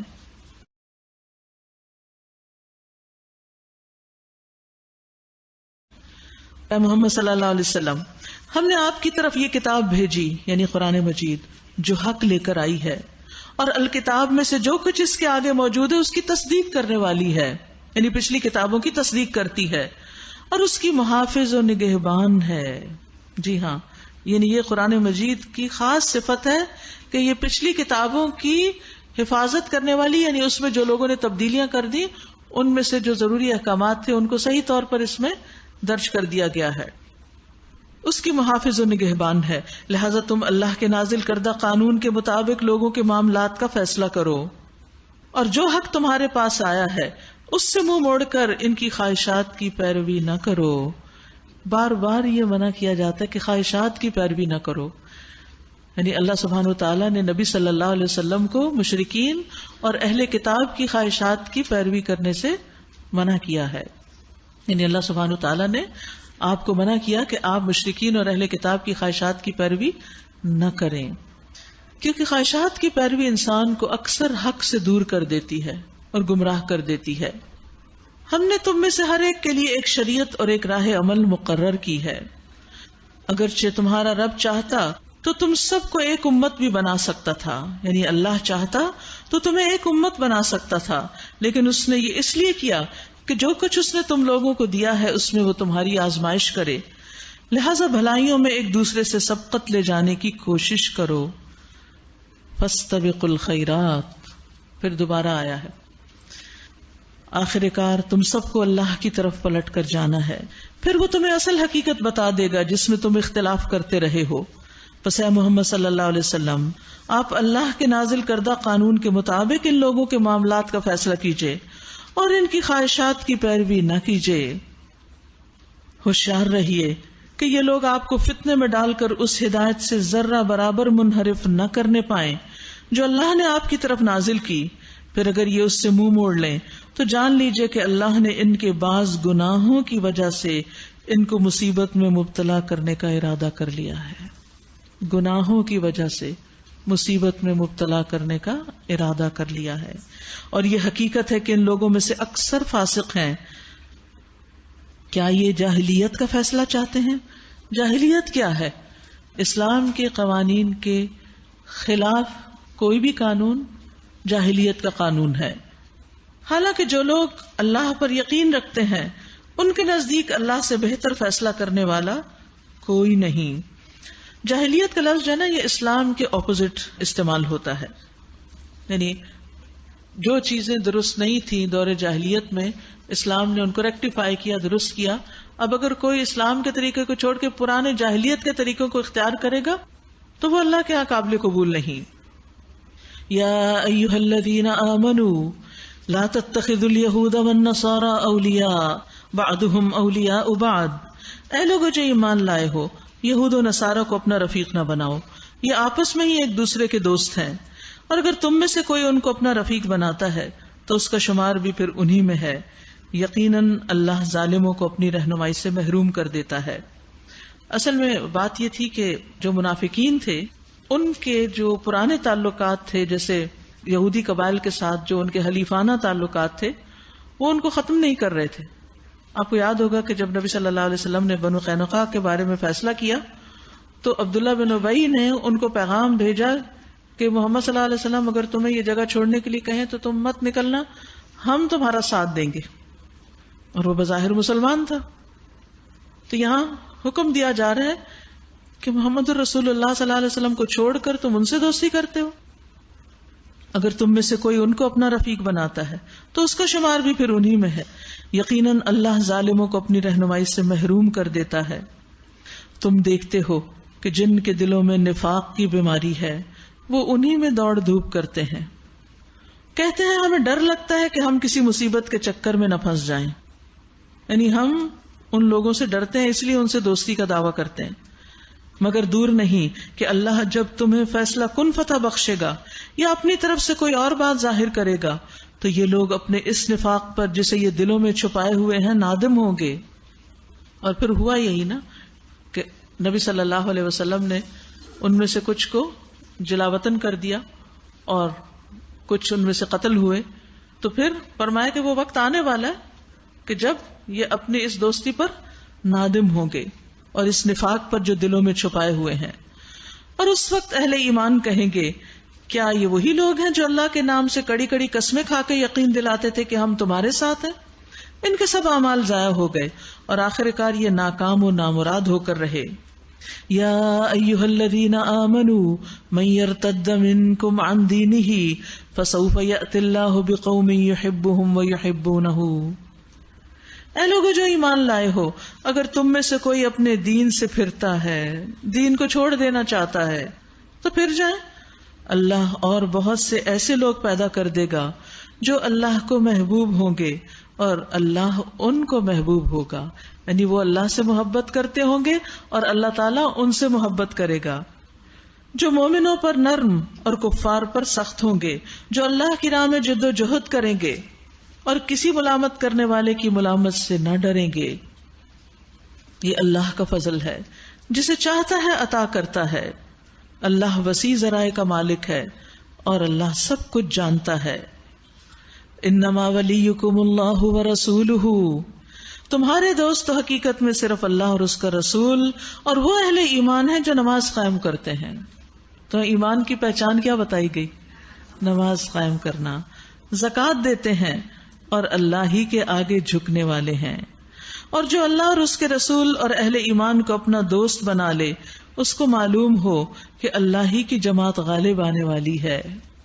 یعنی ایمان والوں کو اللہ سے اچھی امید رکھنی چاہیے اور ہمیشہ اللہ ہی کی دوستی کو ترجیح دینی چاہیے. لوگوں سے ڈر کر اللہ کے ساتھ تعلق کو کم یا ختم نہیں کر دینا چاہیے. پھر فرمایا یا ایھا الذین آمنوا، اے لوگو جو ایمان لائے ہو، لا تتخذوا الذین اتخذوا دینکم ہزوا ولعبا من الذین اوتوا الکتاب من قبلکم والکفار اولیاء واتقوا اللہ ان کنتم مؤمنین. اے لوگو جو ایمان لائے ہو، تم سے پہلے اہل کتاب میں سے جن لوگوں نے تمہارے دین کو مذاق اور تفریح کا سامان بنا لیا ہے، انٹرٹینمنٹ کا ذریعہ بنا لیا ہے، انہیں اور دوسرے کافروں کو اپنا دوست اور رفیق نہ بناؤ. اللہ سے ڈرو اگر تم مومن ہو. یاد رکھیے یہاں ایسے لوگوں کی دوستی چھوڑنے کے لیے کہا جا رہا ہے جو دین کو مذاق بنا لیں اور اس کو تفریح کا سامان بنا لیں، یعنی انٹرٹینمنٹ کا ذریعہ. آج کس قدر دکھ اور افسوس کے ساتھ ہی کہنا پڑتا ہے کہ بہت سے سو کالڈ مسلمز بھی اسلام کا اور اسلامی شعائر کا مذاق اڑاتے ہیں. کبھی نماز کا، کبھی روزے کا، کبھی دیگر شاعر کا، پردہ اور داڑھی اور یہ چیزیں تو خیر بھول ہی جائیں. جب لوگ دین کی کسی بھی بات کا مذاق اڑا رہے ہوں تو انسان کو بہت محتاط ہو جانا چاہیے. ایسے لطیفوں پہ کبھی ہنسنا بھی نہیں چاہیے، ایسی مجلسوں میں بیٹھنا بھی نہیں چاہیے، اپنے کسی ایکشن سے کبھی شے نہیں دینی چاہیے، کیونکہ کچھ لوگ ایسے لطیفے سنتے تو ساتھ خود ہنسنا شروع کر دیتے ہیں، وہ بھی انہی میں شمار ہوں گے. دین اللہ کا بھیجا ہوا ہے. ہاں دیکھیے کہ دنیا میں جس کو آپ عزت دیتے ہیں اس کی طرف سے کوئی بھی چیز آتی، کوئی حکم آپ کو پسند ہو یا نہ ہو، آپ اس کا مذاق نہیں اڑاتے. کیا آپ اپنے والد کا مذاق اڑائیں گے؟ کیا آپ اپنے کسی بڑے بزرگ کا مذاق اڑائیں گے؟ نہیں. کوئی اور بھی کرے تو آپ کو برا لگے گا، لیکن جب کوئی شخص اللہ اور اس کے رسول اور اس کی کتاب اور اس کے دین کے شاعر اور اس کے احکامات کا مذاق اڑاتا ہے تو پھر ایک مومن کو تو یہ گوارا نہیں ہو سکتا. اس کی غیرت تو اس بات کی اجازت نہیں دیتی. تو ہمیں کسی بھی طرح نہ خود اور نہ کسی اور کو اس چیز کی اجازت دینی چاہیے اور نہ ہی اس میں کسی بھی طرح شریک ہونا چاہیے.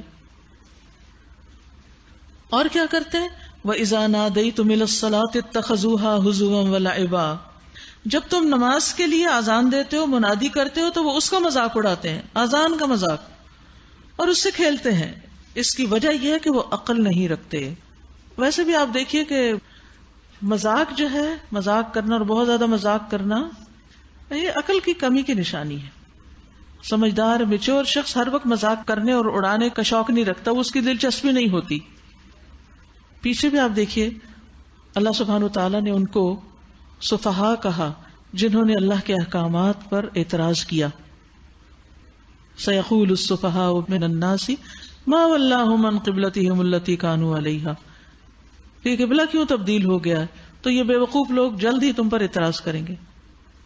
موسیٰ علیہ السلام نے جب اپنی قوم کو کہا کہ تم گائے ذبح کرو تو انہوں نے کیا کہا؟ اتتخذنا ہزوا، کیا تم ہم سے مذاق کرتے ہو؟ تو انہوں نے کیا جواب میں کہا؟ اعوذ باللہ ان اکون من الجاہلین. تو یہ جہالت کم عقلی کی علامت ہوتی ہے کہ انسان اللہ کی بات کا مذاق اڑائے یا دین کے احکامات کا مذاق اڑائے. کیونکہ جو معمولی سمجھ بوجھ بھی رکھتا ہے نا، تو وہ جانتا ہے کہ اللہ سب سے بڑا ہے اور اللہ کی پکڑ دور نہیں، وہ ایسے کام نہیں کر سکتا. ان سے کہیے اے اہل کتاب، تم جس بات پر ہم سے بگڑے ہو وہ اس کے سوا اور کیا ہے کہ ہم اللہ پر اور دین کی اس تعلیم پر ایمان لائے ہیں جو ہماری طرف نازل ہوئی اور ہم سے پہلے بھی نازل ہوئی تھی، اور تم میں سے اکثر لوگ فاسق ہیں. پھر کہیے کیا میں ان لوگوں کی نشاندہی کروں جن کا انجام اللہ کے ہاں فاسقوں کے انجام سے بھی بدتر ہے؟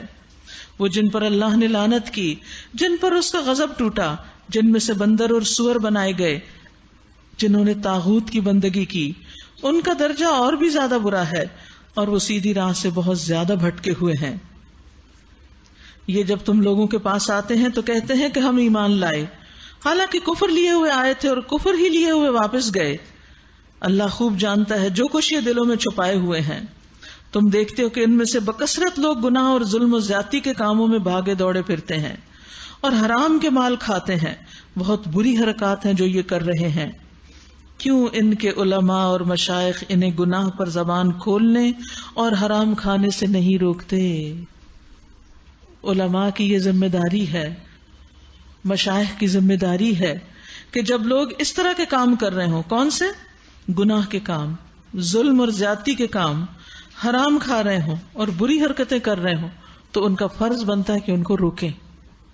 علم والے، ان کی ذمہ داری ہے کہ وہ لوگوں کو برائیوں سے روکیں، امر بالمعروف کریں اور نہی عن المنکر کریں، چاہے کوئی اپنے گھر میں سے ایسا کر رہا ہو یا باہر کر رہا ہو.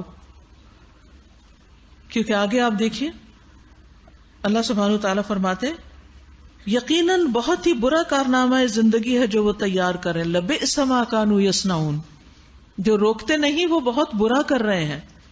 کیونکہ برائی سے منع نہ کرنے والا برائی کرنے والے جیسا ہی ہوتا ہے.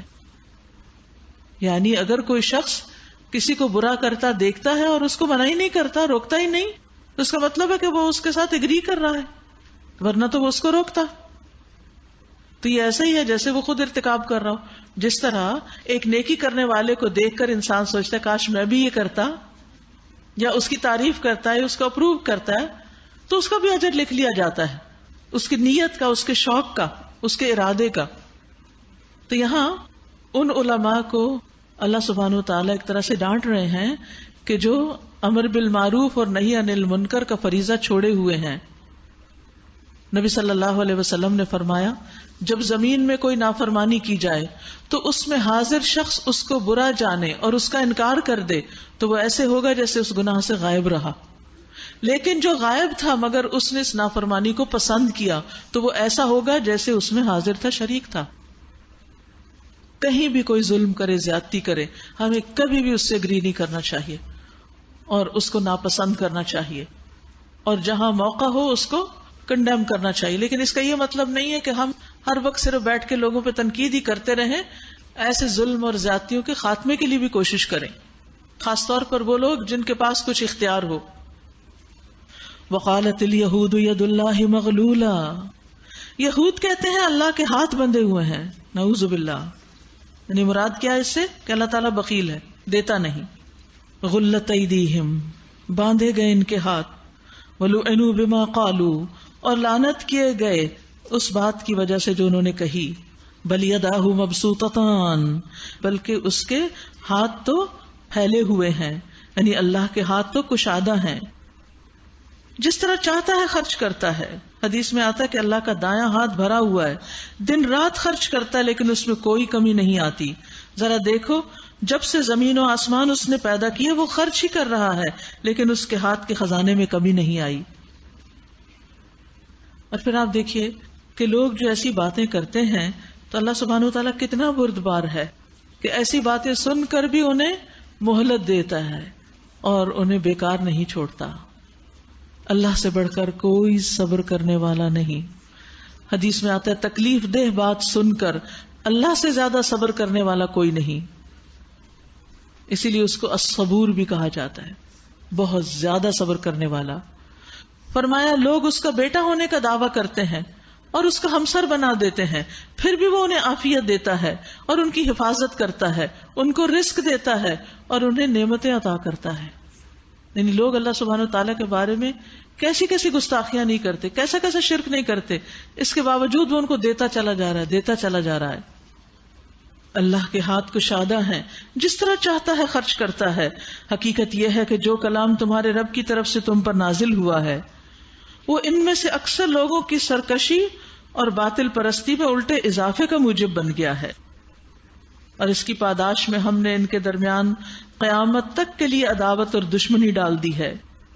جب کبھی یہ جنگ کی آگ بھڑکاتے ہیں اللہ اس کو ٹھنڈا کر دیتا ہے. یہ زمین میں فساد پھیلانے کی کوشش کر رہے ہیں مگر اللہ فساد برپا کرنے والوں کو ہرگز پسند نہیں کرتا. اگر اس سرکشی کے بجائے یہ اہل کتاب ایمان لے آتے اور تقوی اختیار کرتے تو ہم ان کی برائیاں ان سے دور کر دیتے اور ان کو نعمت بھری جنتوں میں پہنچاتے. اللہ کی طرف سے توبہ کی دعوت ہے. یہ بھی اللہ سبحانہ وتعالی کی سخاوت ہے، کرم نوازی ہے کہ اتنے کبھی اعمال دیکھ کر بھی کہ وہ اللہ کا مذاق اڑاتے ہیں اور اللہ سبحانہ وتعالی کے بارے میں بری بری باتیں کہتے ہیں، پھر بھی اللہ تعالیٰ ان کو توبہ کی دعوت دے رہے ہیں. تو یاد رکھیے کہ گناہ کتنا بھی بڑا ہو لیکن اللہ کی رحمت اس سے بھی بڑی ہے. گناہ سے توبہ کرنے والا ایسا ہو جاتا ہے جیسے اس نے گناہ کیا ہی نہ ہو، اور گناہ کتنے بھی زیادہ ہوں، خواہ آسمان کے کناروں تک پہنچ جائیں، پھر بھی انسان جب توبہ کرتا ہے تو اللہ تعالیٰ معاف فرما دیتے ہیں. پھر فرمایا اگر سرکشی کی بجائے یہ اہل کتاب ایمان لے آتے اور تقوی کی روش اختیار کرتے تو ہم ان کی برائیاں ان سے دور کر دیتے اور ان کو نعمت بھری جنتوں میں پہنچاتے. کاش انہوں نے تورات اور انجیل اور ان دوسری کتابوں کو قائم کیا ہوتا، یعنی ان پر عمل کیا ہوتا، وہ کتابیں جو ان کے رب کی طرف سے ان کے پاس بھیجی گئی تھی. ایسا کرتے تو ان کے لیے اوپر سے رزق برستا اور نیچے سے ابلتا. اس میں کس چیز کا وعدہ کیا جا رہا ہے؟ کہ اگر کوئی اللہ کی اطاعت کرے گا، کتاب پر عمل کرے گا، تو اللہ سبحانہ وتعالیٰ اس کے لیے رزق کے دروازے کھول دے گا. رزق میں بھی رکاوٹ اللہ کی نافرمانی کی وجہ سے آتی، اس کے لیے توبہ بھی ضروری ہے. اور توبہ کا مطلب کیا ہے؟ کہ جن چیزوں کو ہم نے چھوڑ رکھا ہے اب ہم ان کو کریں گے. اگرچہ ان میں کچھ لوگ راست رو بھی ہیں لیکن ان کی اکثریت سخت بدعمل ہے. تو کتاب کو قائم کرنے کا بہترین فائدہ یہاں بتایا جا رہا ہے کہ اس سے بارشیں برسیں گی، نباتات ہوں گے، وسیع رزق ہوگا. اوپر سے کیا آتا ہے؟ بارش آتی ہے نا، یعنی اتنا رزق دیں گے کہ کبھی ختم نہ ہوگا. اور یہ بھی یاد رکھیے کہ علم کا حاصل کرنا اور خصوصاً دین پڑھنے پڑھانے کے لیے وقت نکالنا انسان کی زندگی میں برکتیں لاتا ہے. انس بن مالک کہتے ہیں کہ نبی صلی اللہ علیہ وسلم کے زمانے میں 2 بھائی تھے، جن میں سے ایک تو نبی صلی اللہ علیہ وسلم کی خدمت میں آیا کرتا تھا، وہاں آتا، آپ سے باتیں سنتا، یاد کرتا، پڑھتا پڑھاتا، اور دوسرا بھائی کماتا تھا. چنانچہ کمانے والے بھائی نے اپنے دوسرے بھائی کے بارے میں نبی صلی اللہ علیہ وسلم سے شکایت کی کہ یہ کوئی کام نہیں کرتا، یہ روز آپ کے پاس آ جاتا ہے اور بس اس کو تو صرف پڑھنے پڑھانے سے دلچسپی ہے. تو نبی صلی اللہ علیہ وسلم نے فرمایا شاید کہ تم اسی کی وجہ سے رزق دیے جا رہے ہو کہ تم نے اس کو فارغ کر رکھا ہے کہ یہ کچھ پڑھ لے. یاد رکھیے جس طرح دنیا کا نظام چلانے کے لیے، دنیا کے کام کے لیے افراد چاہیے ہوتے ہیں نا، کارخانے چلانے کے لیے، گورنمنٹ کا نظام چلانے کے لیے ہر ادارے میں لوگ چاہیے ہوتے ہیں. اسی لیے یونیورسٹیاں کھلی ہوئی ہیں، اسکول بنے ہوئے ہیں کہ ان میں سے ایسے افراد تیار ہوتے رہیں جو ان سب چیزوں کو چلاتے رہیں. اسی طرح دین کو پھیلانے کے لیے، دین کی تعلیم کے لیے، دین کو عام کرنے کے لیے افراد چاہیے ہوتے ہیں. جب کوئی دنیا کے لیے وقف ہوتا ہے، ایک کے بعد ایک ڈگری کر رہا ہے، پھر ریسرچ کرنے لگتا ہے، پھر کئی سال.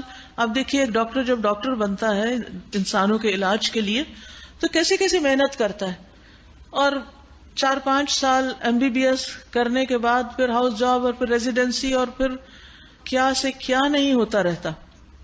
کوئی ان کو برا بھلا کہتا ہے؟ کوئی ان پر اعتراض کرتا ہے کہ یہ کیا تم بس ساری زندگی پڑھتے ہی رہو گے؟ سب احترام کرتے ہیں. نہیں بھائی، وہ تو سب کے فائدے کا کام کر رہا ہے، وہ تو انسانوں کا علاج کر کے ان کو تکلیف سے نکالے گا. اس کے برعکس اگر کوئی شخص دین کی تعلیم حاصل کرنے کے لیے، مزید پڑھنے کے لیے مال خرچ کرتا ہے یا وقت لگاتا ہے یا اپنی شادی میں کچھ تاخیر کر لیتا ہے، سب اس کے پیچھے پڑ جاتے ہیں. وہ کیوں پڑھ رہا ہے؟ وہ بھی تو اسی لیے پڑھ رہا ہے نا کہ انسانیت کا بھلا کیا جائے، اس کی خدمت کی جائے، ان کو دنیا اور آخرت کی مشکلات سے نکالا جائے. جیسے ڈاکٹر خدمت پر مامور ہے، ایسے ہی دین پڑھنے پڑھانے والے بھی لوگوں کی خدمت کے کام پر ہی مامور ہیں. تو بعض اوقات ایک ہی گھر میں 2 طرح کے بچے ہوتے ہیں، ایک کام کر رہے، ایک کام کر رہے. ایک کو تو ہر چیز کی فیسلٹی مل رہی ہے اور دوسرے کو روز تان و تشنیع ہو رہی ہے کہ تم تو اپنا وقت ضائع کر رہے ہو. لیکن ہو سکتا ہے وہ ایک فرد جو دین پڑھ رہا ہے، اس کے دین پڑھنے اور پڑھانے کی وجہ سے باقی سب گھر والوں پر اللہ کی رحمتیں ہوں. اس حدیث سے صاف پتہ چل رہا ہے، جب اس نے آ کے شکایت کی تو آپ نے فرمایا شاید تمہاری روزی اسی کی وجہ سے لگی ہوئی ہے کہ تم اس کو سپورٹ کر رہے ہو. پھر اسی طرح قرآن مجید کے بارے میں آتا ہے کہ قرآن پڑھنے پڑھانے سے برکت ملتی ہے. کتاب انزلناہ الیک مبارک، یہ کتاب جو ہم نے آپ کی طرف نازل کی ہے بہت بابرکت ہے. اس لیے آپ جتنا قرآن کے قریب ہوں گے اس سے اپنا تعلق قائم کریں گے. اسی اعتبار سے، اسی حساب سے آپ کی جان، مال، اہل و عیال اور وقت میں برکت ہوگی. بعض مفسرین کہا کرتے تھے ہم قرآن پڑھنے میں مشغول ہوئے تو ہمیں دنیا میں برکات اور بھلائیوں نے ڈھانپ لیا. ابو ہریرہ کہا کرتے تھے بے شک قرآن پڑھنے کی وجہ سے گھر اپنے رہنے والوں کے لیے کشادہ ہو جاتا ہے، اس میں فرشتے حاضر ہوتے ہیں، شیاطین اس گھر کو چھوڑ دیتے ہیں، اس گھر کی خیر و برکت بڑھ جاتی ہے. اور قرآن نہ پڑھنے کی وجہ سے گھر اپنے رہنے والوں کے لیے تنگ ہو جاتا ہے، فرشتے اس کو چھوڑ دیتے ہیں، شیطان اس میں بسیرا کر لیتے ہیں، اس گھر کی خیر و برکت بہت کم ہو جاتی ہے. تو اس سے کیا پتہ چلتا ہے کہ خود گھر میں قرآن پڑھنا چاہیے. بعض لوگ خود کچھ نہیں پڑھتے،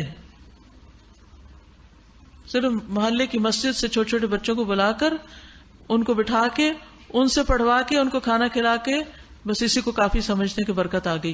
ٹھیک ہے، یہ بھی برکت ہے. میں نہیں کہتی کہ جب کوئی قرآن پڑھے کہیں تو برکت نہیں ہوتی. جب بھی کچھ لوگ اللہ کے گھروں میں سے کسی گھر میں جمع ہو کر اکٹھے ہو کر قرآن پڑھتے ہیں، یتلون کتاب اللہ ویتدارسونہ بینہم، اور اس کو آپس میں سیکھتے سکھاتے ہیں، الا ونزلت علیہم الرحمہ، ان پہ رحمت نازل ہوتی ہے، ان پہ سکینت آتی ہے، ان کو فرشتے گھیر لیتے ہیں. جس گھر میں بھی مل کر قرآن پڑھا جاتا ہے، کوئی قرآن کلاس ہوتی ہے یا بچے پڑھنے آتے ہیں، یہ کسی بھی طرح پڑھا جاتا ہے، وہاں خیر و برکت آتی ہے، اس میں کوئی شک نہیں. لیکن اس وقت وہ بڑھ جاتی ہے جب انسان خود اس میں شریک ہوتا ہے، خود بھی پڑھتا ہے. ورنہ عموماً دیکھا گیا ہے کہ قرآن خوانی کے لیے دوسروں کو بلا لیا، خود کچن میں گھس گئے، خود اور سارے کام کرتے رہے اور دوسرے پڑھتے رہے. آپ کو بھی پڑھنا ہے. آپ کے خود اپنے گھر میں پڑھنے سے جو برکت آئے گی وہ صرف کسی کے آنے سے نہیں آئے گی. تو آپ دیکھیے کتنی برکتیں ہیں. اس گھر میں فرشتے آتے ہیں، شیاطین وہ جگہ چھوڑ دیتے ہیں. تو گھروں کی ویرانی اور اداسی اور پریشانی کو دور کرنے کے لیے گھروں میں قرآن کی آواز بلند کیجیے، خود بھی پڑھیے. قرآن کے جو مختلف آڈیوز ملتے ہیں، اب تو الحمدللہ موبائلز پر بھی سب کچھ موجود ہے، اس کو لگائیے. صبح صبح گھر میں قرآن کی آواز آنی چاہیے. دن کا آغاز قرآن کے ساتھ ہونا چاہیے تاکہ برکتیں اور رحمتیں نازل ہوں. پھر فرمایا اے پیغمبر، جو کچھ آپ کے رب کی طرف سے آپ پہ نازل کیا گیا ہے وہ لوگوں تک پہنچا دیجئے. اگر آپ نے ایسا نہ کیا تو اس پیغمبری کا حق ادا نہ کیا. اللہ آپ کو لوگوں کے شر سے بچانے والا ہے. یقین رکھیے کہ وہ کافروں کو تمہارے مقابلے میں کامیابی کی راہ ہرگز نہ دکھائے گا. صاف کہہ دیجئے اے اہل کتاب، تم ہرگز کسی اصل پر نہیں ہو جب تک کہ تورات اور انجیل اور ان دوسری کتابوں کو قائم نہ کرو جو تمہارے رب کی طرف سے نازل کی گئی ہیں. ضرور ہے کہ یہ فرمان جو تم پر نازل کیا گیا ہے ان میں سے اکثر کی سرکشی اور انکار کو اور زیادہ وہ بڑھا دے گا، مگر انکار کرنے والوں کے حال پر کچھ افسوس نہ کرو. یقین جانو کہ یہاں اجارہ کسی کا بھی نہیں، مسلمان ہوں یا یہودی، صحابی ہوں یا عیسائی، جو بھی اللہ اور روز آخر پر ایمان لائے گا اور نیک عمل کرے گا، بے شک اس کے لیے نہ کسی خوف کا مقام ہے اور نہ رنج کا. ہم نے بنی اسرائیل سے پکا وعدہ لیا اور ان کی طرف بہت سے رسول بھیجے، مگر جب کبھی ان کے پاس کوئی رسول ان کی خواہشات نفس کے خلاف کچھ لے کر آیا تو کسی کو انہوں نے جھٹلایا اور کسی کو قتل کر دیا، اور اپنے نزدیک یہ سمجھے کہ کوئی فتنہ رونما نہ ہوگا، اس لیے اندھے اور بہرے بن گئے. یعنی سب جرم کر کے سمجھا کہ کچھ نہیں ہوتا. پھر اللہ نے انہیں معاف کیا تو ان میں سے اکثر لوگ اور زیادہ اندھے اور بہرے بنتے چلے گئے. اللہ ان کی یہ سب حرکات دیکھتا رہا ہے. یقیناً کفر کیا ان لوگوں نے جنہوں نے کہا کہ اللہ مسیح ابن مریم ہے، حالانکہ مسیح نے کہا تھا کہ اے بنی اسرائیل اللہ کی بندگی کرو جو میرا رب بھی ہے اور تمہارا رب بھی. جس نے اللہ کے ساتھ کسی کو شریک ٹھہرایا اس پر اللہ نے جنت حرام کر دی اور اس کا ٹھکانہ جہنم ہے، اور ایسے ظالموں کا کوئی مددگار نہیں ہے. لقد کفر الذین قالوا ان اللہ ثالث ثلاثہ، یقیناً کفر کیا ان لوگوں نے جنہوں نے کہا کہ اللہ تین میں کا ایک ہے، حالانکہ ایک اللہ کے سوا کوئی الہ نہیں. اگر یہ لوگ اپنی ان باتوں سے باز نہ آئے تو ان میں سے جس نے کفر کیا ہے اس کو دردناک سزا دی جائے گی. پھر کیا یہ اللہ سے توبہ نہ کریں گے اور اس سے معافی نہ مانگیں گے؟ افلا یتوبون الی اللہ ویستغفرونہ واللہ غفور الرحیم. یاد رکھیے جرم کوئی بھی ہو اللہ سے معافی مانگتے رہنا چاہیے، کیونکہ اللہ بہت درگزر فرمانے والا اور رحم کرنے والا ہے. رسول اللہ صلی اللہ علیہ وسلم نے فرمایا جس نے بقیہ زندگی میں اچھائیاں کی اس کے گزشتہ گناہ معاف کر دیے جائیں گے، یعنی آگے جو آ رہی ہے نا اس میں اچھے بن جائیں، پچھلے معاف ہو جائیں گے. اور جو باقی زندگی میں بھی برائیاں کرتا رہا اس سے اگلے پچھلے سب گناہوں کی باز پرس ہوگی. پھر تو توبہ کے ذریعے انسان کے پچھلے گناہ بھی معاف ہو جاتے ہیں اور آئندہ زندگی اس کی پھر بہتر گزرتی ہے، اللہ کی اطاعت میں گزرتی ہے. تو اللہ تعالیٰ سب کو توبہ کرنے کے لیے دعوت عام دے رہے ہیں جنہوں نے بھی اللہ کے ساتھ شرک کیا یا کوئی اور نافرمانی کی. پھر فرمایا مسیح ابن مریم اس کے سوا کچھ نہیں کہ بس ایک رسول تھے. ان سے پہلے اور بھی بہت سے رسول گزر چکے. ان کی ماں ایک راست باز عورت تھی، مریم علیہ السلام. ایک عورت کی خوبی کا ذکر کیا جا رہا ہے کہ وہ صدیقہ تھی. ایک اور جگہ آتا ہے وہ صدقت بکلمات ربہا. حضرت مریم جو ہے وہ دنیا کی بہترین خواتین میں سے ہیں. نبی صلی اللہ علیہ وسلم نے فرمایا مردوں میں سے بہت سے کامل ہوئے، عورتوں میں کوئی کمال کو نہ پہنچی سوائے مریم بنت عمران اور فرعون کی بیوی آسیہ کے. آپ نے حضرت خدیجہ کی بھی تعریف کی کہ عورتوں میں سب سے بہتر ہیں، اور مریم بنت عمران اپنے زمانے کی عورتوں میں سب سے اچھی تھیں، لیکن یہود نے ان کو نہیں چھوڑا، ان پر بھی الزام لگا دیا. اللہ اکبر. یعنی اتنی نیک پاک باز عورت جس کی قرآن گواہی دے رہا ہے کہ وہ صدیقہ تھیں، انہوں نے ان کو بدکار کہا. اور وہ دونوں کھانا کھاتے تھے. دیکھو ہم کس طرح ان کے سامنے حقیقت کی نشانیاں واضح کرتے ہیں، پھر دیکھو یہ کدھر الٹے پھرے جاتے ہیں. ان سے کہو کیا تم اللہ کو چھوڑ کر اس کی پرستش کرتے ہو جو نہ تمہارے لیے نقصان کا اختیار رکھتا ہے نہ نفع کا، حالانکہ سب کی سننے والا اور سب کچھ جاننے والا تو اللہ ہی ہے.